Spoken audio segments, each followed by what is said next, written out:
my name is Claudia Castruita, and this is my presentation for Frida Kahlo from my Art 104 course. Frida Kahlo was a Mexican-German surrealist painter who challenged the set ideas of Mexican art, pushing the boundaries of femininity and politics in Mexican society. Kahlo was born on July 6, 1907 to a German father and an indigenous mother, and was raised in the town of Coyoacán, located within Mexico City. Kahlo attended La Escuela Nacional Preparatoria, where she formed an interest in socialism and Marxist ideas as she was introduced to the writings of Karl Marx and Vladimir Lenin. She was known to challenge the ideas of femininity, occasionally embracing more masculine appearances.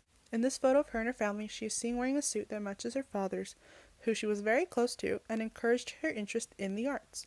When she was around 18 years old, she experienced a horrific bus crash that left her body critically injured and left her bedridden for months. Yet during this time, Kahlo gave up hope of a career in medicine and instead embraced her passion and interest in art.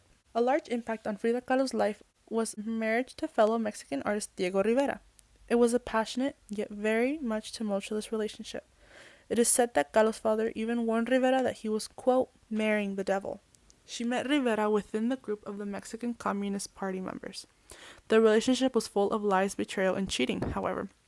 Rivera and Kahlo both cheated on each other multiple times with close relatives and distant friends. Much of Kahlo's art were renderings of herself, as she was known for her self-portraits. She would depict herself in various spaces, using the different elements of design such as the use of negative space and rich deep colors.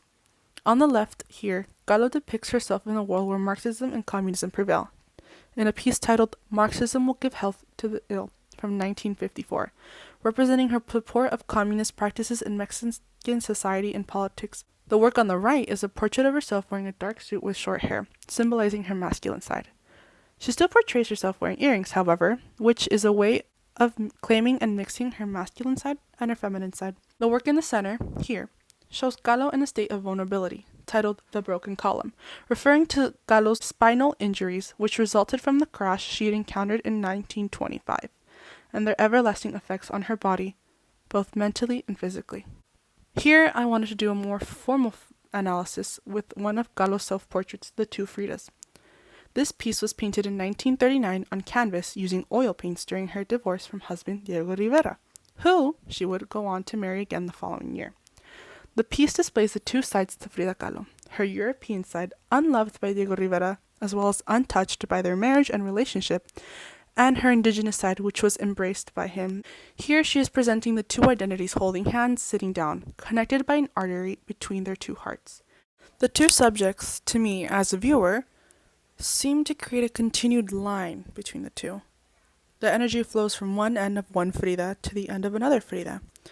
For me and my perspective, this also forms a much more organic shape created out of the bodies, human bodies that is, since they are connecting lines from one end to the other. This is in response to the relationship she had with Diego Rivera, and the art piece was truly for Kahlo herself to understand the person she was before Rivera and the person she became during her marriage to him.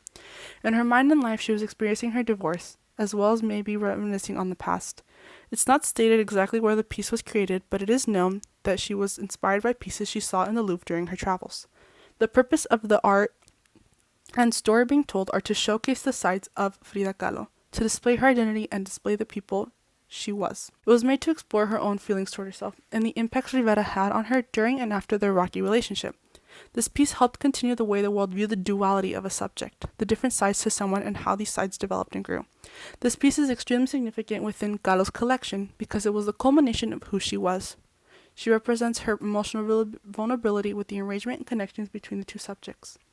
The piece displays the representation of her body in space, as well as a close composition depicting a connection between the two subjects. The scale, or size, of the two Kahlos takes up the foreground of the artwork and the background is occupied by heavy clouds. Kahlo convinces the viewer, through careful display of form, of the reality of the raw emotions, but the unreality of literally being connected by an artery. She mainly uses earthly colors, mixing in a pop of olive and purple for the Tijuana dress, which would traditionally use more indigenous colors, and various tones of black and gray within the clouds to show her sorrow and distress. Kahlo's lines include implied and actual, seen with the connection of the artery between the subjects, as well as expressive lines that continue a sense of energy and motion within the painting. Kahlo later died on July 13, 1954. Thank you for listening to my presentation on Frida Kahlo.